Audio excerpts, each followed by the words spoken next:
এই অপশানটাকে অন করে যারা কন্টেন্ট আপলোড করেছেন তাদের কিন্তু পেজের গ্রো চলে এসেছে এবং রিচ এনগেজমেন্ট কিন্তু খুব দ্রুত গতিতে বেড়ে গেছে।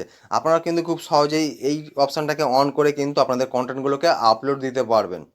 ফেসবুক অসাধারণ দুটি নিউ আপডেট এনেছে। এই দুটি আপডেট থেকে কিন্তু আপনারা অনেকেই উপকৃত হবেন। যারা বিশেষ করে প্রতিদিন কন্টেন্ট আপলোড করছেন, সেই ইনকাম করার জন্য প্রতিদিন কন্টেন্ট আপলোড করছেন, তাদের জন্য কিন্তু খুবই উপকৃত। এই সেটিংটা থেকে কিন্তু অনেকেই কন্টেন্ট আপলোড করে অনেকেই টাকা ইনকাম করছে এবং তাদের কিন্তু রিচ এনগেজমেন্ট ফলোয়ার কিন্তু খুব সহজেই দ্রুত গতিতে বাড়তে থাকছে।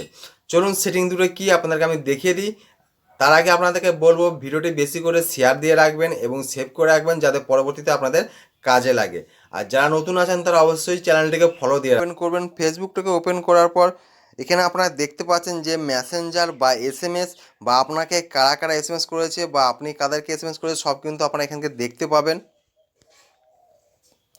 জাস্ট আপনারা এটাতে ক্লিক করবেন। এটাতে ক্লিক করলেই কিন্তু আপনার সামনে কিন্তু এখানে নতুন একটি যে ফিচার্সটা এসেছে সেটা দেখতে পাচ্ছেন, ক্রিয়েট ইওর পিন। আপনারা দেখতে পাচ্ছেন ক্রিয়েট ইওর পিন মানে হচ্ছে আপনারা কিন্তু এখানে একটা পিন জেনারেট করতে পারবেন। যে পিন জেনারেট করার ফলে কিন্তু আপনার যে এসএমএস বা আপনি কাকে এসএমএস করেছেন বা আপনাকে কে এসএমএস করছে সেটা কিন্তু আপনি ছাড়া কেউ দেখতে পাবে না। এমন কি হয়, অনেকে আপনাদের ফোন ব্যবহার করার ফলে আপনাদের যে গোপনীয়তা সেটা কিন্তু অনেকে দেখে ফেলে। এই সেটিংটি বা এই আপডেটটি আসার ফলে কিন্তু এই কাজটি আর কেউ করতে পারবে না আপনি ছাড়া।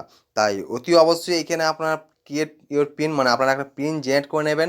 পিন জেনারেট করে নেওয়ার ফলে কিন্তু আপনার যে এসএমএস সেটা কিন্তু আর অন্য কেউ দেখতে পাবে না। আশা করি এটা আপনাদের কেমন লাগলো অবশ্যই আমাকে জানাবেন। সেকেন্ড যে আপডেটটি দেখাবো সেই আপডেটটা কিন্তু আপনারা অনেকেই উপকৃত হবেন এবং লাভবান হবেন। কন্টেন্ট আপলোড করছেন তারা কিন্তু খুবই উপকৃত হবেন। এই সেকেন্ড যে আপডেটটা আপনাদেরকে আমি দেখাবো, চলুন সেটা আপনাদেরকে আমি দেখিয়ে দিই।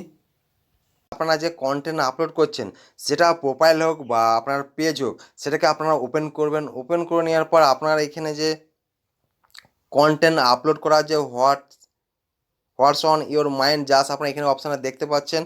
পাশে দেখতে পাচ্ছেন এখানে গ্যালারি, জাস্ট আপনারা গ্যালারিতে আসবেন। গ্যালারিতে আসার পর আপনারা যখন কন্টেন্ট আপলোড করবেন, যেমন একটা আপনি কন্টেন্ট সিলেক্ট করুন। আপনাদেরকে আমি একটা কন্টেন্ট সিলেক্ট করে দেখিয়ে দিচ্ছি। দেখতে পাচ্ছেন আমি কিন্তু এখানে কন্টেন্টটাকে সিলেক্ট করেছি। সিলেক্ট করার পর এখানে কিন্তু আমি আপলোড দেবো। আপলোড দেওয়ার ফলে এখানে দেখতে পাচ্ছেন নতুন যে অপশানটা এসেছে এটা কিন্তু আগে ছিল না। কি আছে যে এআই লেভেল অফ, জাস্ট আপনারা এটাকে অন করবেন। অন করার পর আপনার কন্টেন্টগুলোকে আপনারা আপলোড দেবেন। আপলোড দেওয়ার ফলে ফেসবুক কিন্তু আপনার কন্টেন্টটাকে বেশি বেশি মানুষের কাছে পৌঁছাবে, রিচ বাড়বে, এনগেজমেন্ট কিন্তু খুব সহজেই বাড়তে থাকবে। এই অপশানটাকে অন করে যারা কন্টেন্ট আপলোড করেছেন তাদের কিন্তু পেজের গ্রো চলে এসেছে এবং রিচ এনগেজমেন্ট কিন্তু খুব দ্রুত গতিতে বেড়ে গেছে। আপনারা কিন্তু খুব সহজেই এই অপশানটাকে অন করে কিন্তু আপনাদের কন্টেন্টগুলোকে আপলোড দিতে পারবেন। আপনাদের এই ইনফরমেটিভ ভিডিও কেমন লাগলো অবশ্যই আমাকে কমেন্ট বক্সে জানাবেন। আর বেশি বেশি করে শেয়ার দিয়ে রাখবেন আপনার আত্মীয় স্বজনদের মধ্যে, যারা এই দুটি আপডেট খুব সহজেই তারাও যাতে পেয়ে যায় এবং তারা এই আপডেটগুলো থেকে তারা কাজে লাগাতে পারে।